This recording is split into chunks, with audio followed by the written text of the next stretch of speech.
All right, welcome to training number 4 out of 5. This is your network is your net worth.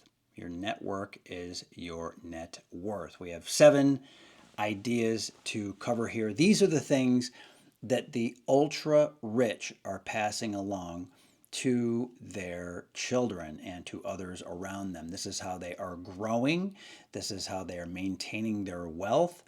This is also rich versus poor mindset. We're passing along culture, we're passing along ideas to those that we love. Now, this can also apply to your community, can apply to friends, but the key here is what knowledge must be passed along to properly pass along true wealth to other people. And it might not even be a whole lot of money.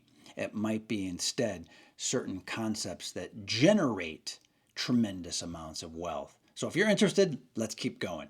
Okay, network is net worth. Now, this is number 22 because 1 through 21 were in the first 3 trainings. This is number 4. Training for network is net worth. Number 22, who is more important than how?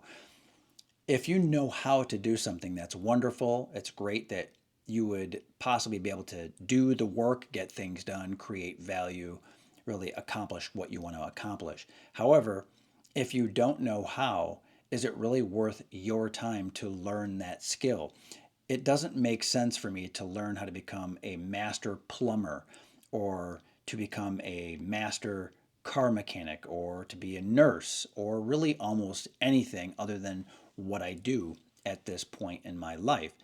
Therefore, knowing how to do something doesn't mean I should and doesn't mean I should be doing it. So, first of all, I have to learn it and then I have to do it. What's much better is finding the very best person, the who. So, this is why who is often far, far more important than how. In our social, networked society, and even in our smallest of families, right, the family unit, extended family counts as well, and the workplace also counts, really, just more people, could be your business as well. Having the who is more important than the how. In fact, the other person who kind of knows is superior to you as well because they can become the person who totally, fully knows and can do the work for you or with you or alongside of you. And they might get much greater joy and happiness out of doing the how than you as well. But who is almost always superior to how when you're trying to achieve greatness or get things done. Okay, number 23, people buy an emotion, then rationalize after the buying decision has been made. It's very easy to know when someone has just bought something and they were uncomfortable about it and it was probably more money than they wanted to spend because they will tell you all the reasons that it's wonderful that they made the purchase. They will give you many rational thoughts. They'll give you data, facts, figures. They'll talk about, let's say it's a car. They might talk about safety features, backup cameras. They might talk about the great deal, the financing. And that way you know that that person was very emotionally bought into the purchase. We make our investments, we purchase, we spend our money based on emotion and then we rationalize. We give data, facts, and figures. That's just what people do.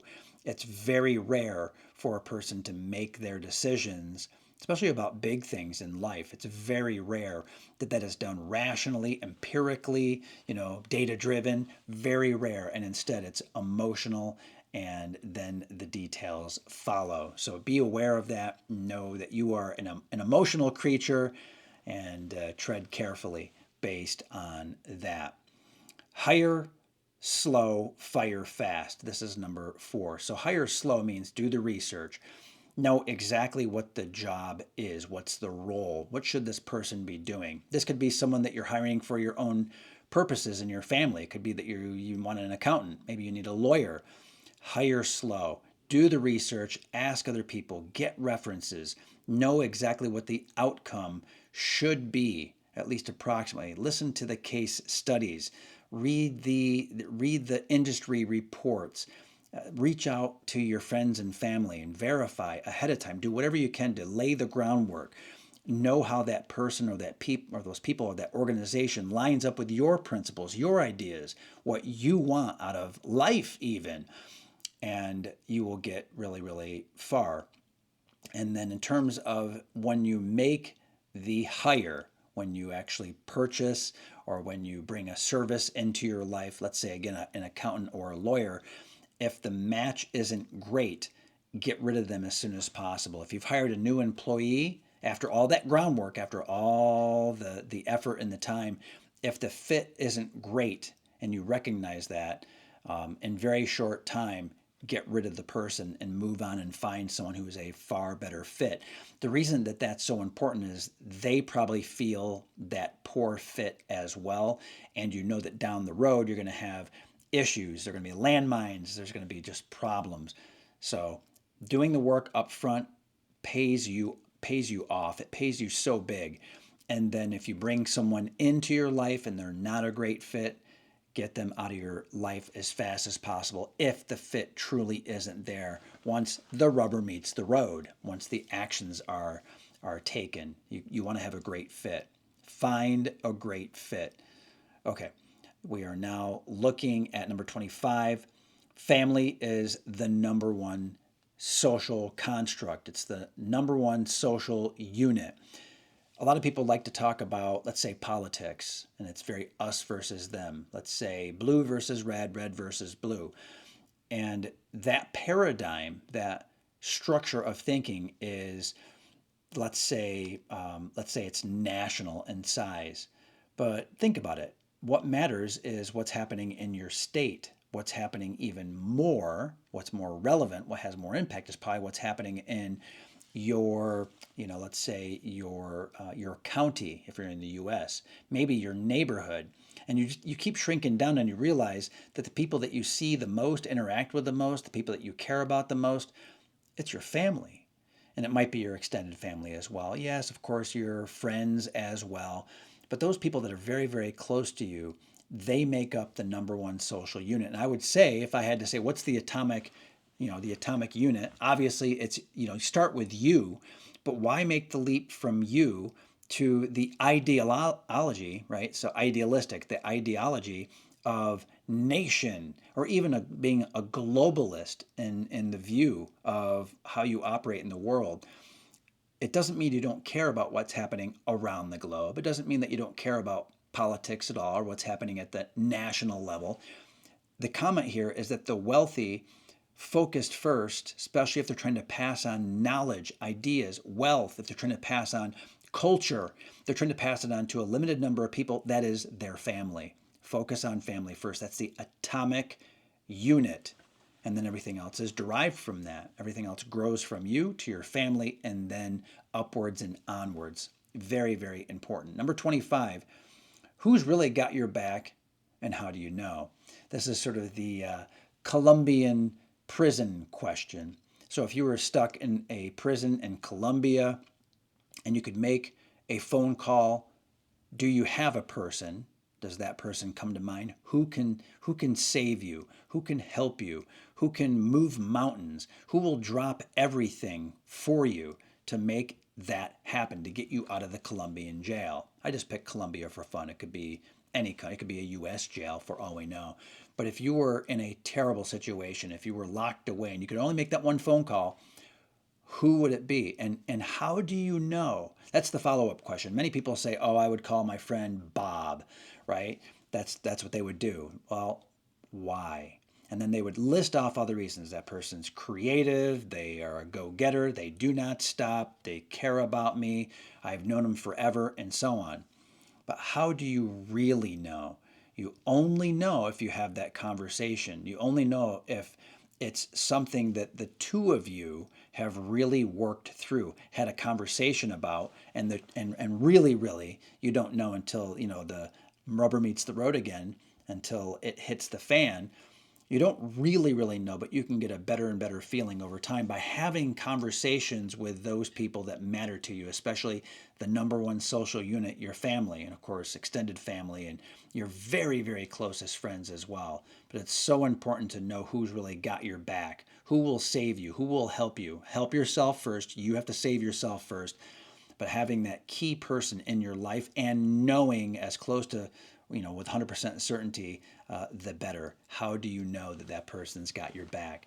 One way to know is that you've helped them, and dig the well, before you're thirsty. Help them as much as you can. Build the bonds, build very, very strong bonds with a number of people that are super close to you. It works extraordinarily well. And the wealthy know this. They have a very small number of people that they can trust. Imagine that you had $1 billion. Who would you trust? Who could you trust? How do you know? You see, people come out of the woodwork once the wealth increases. It's very interesting. I think you know that intuitively, and it's a real thing. And the wealthy are very, very aware of that. And it is a mindset, very, very much. Okay, number 27. All humans have flaws. Plan accordingly. That means you have flaws. We all have flaws. It's best to know what the flaws are than for things to be squishy or them to be unknown. It's best when the flaws are known and discussed explicitly. Like, oh, I know that so and so is never on time. I know that so and so will eat anything in front of him, loves those chocolate chip cookies. So you can find out a lot about a person by talking to them about what they know that they're not good at when they disclose and are very open about their past, let's say, right? The problems that they've had, how they've overcome those problems, what they're doing right here, right now to keep the animal inside in check. There are so many ways to be thinking through this particular challenge, right? But all humans have flaws. It's best to know what those flaws are and then plan around the issues that sort of come downstream from what those flaws happen to be. But no one's perfect is the idea, but a lot of people have certain pieces and parts of perfection in them. It's best to focus on the positive, but be aware of the negative so that there's not something that suddenly comes out of nowhere, right? As I like to say, chaos doesn't knock. Okay, number 28, love always wins. Now, you might not always believe that to be true, but the positive in the universe tends to overwhelm the negative in the universe. And if things are dark, if things are going against you, there is an equal and opposite force in the universe to bring things in harmony and balance. So if things are bad, then concentrate on the love and the hope. And you can also bank hope and love and appreciation and gratitude. You can do that so that when things are dark, you have a pool, you have resources available inside yourself, right? The positive goodwill, but also for your social network, for those people that you can trust. You can tap into what you've invested in. And it's so important to realize that it's not always down, not always negative, not always bad. Love does win out. And this is a rich person's mindset. There are very few nasty, wealthy people. If you hear about nasty, wealthy people, in general, they are a small subset. And like everything else in life, the squeaky wheel gets the grease. And in that case, when people are negative and down and so forth and doing things that we don't agree with or don't approve of, well, what's happening is the media picks up on that and exaggerates things even more. That doesn't mean that there aren't evil, bad people out there. It's just that sort of the worst of the worst get the press. And speaking of the press, right, if it bleeds, it leads. So the idea there is that in the old days, the newspapers would, of course, they would publish, and even now in the media, right, the news very often will be, this bomb was dropped on this hospital in this location, causing this harm, or there was this, murder, there was this accident, there was this earthquake, there was this mudslide, and so on and so on.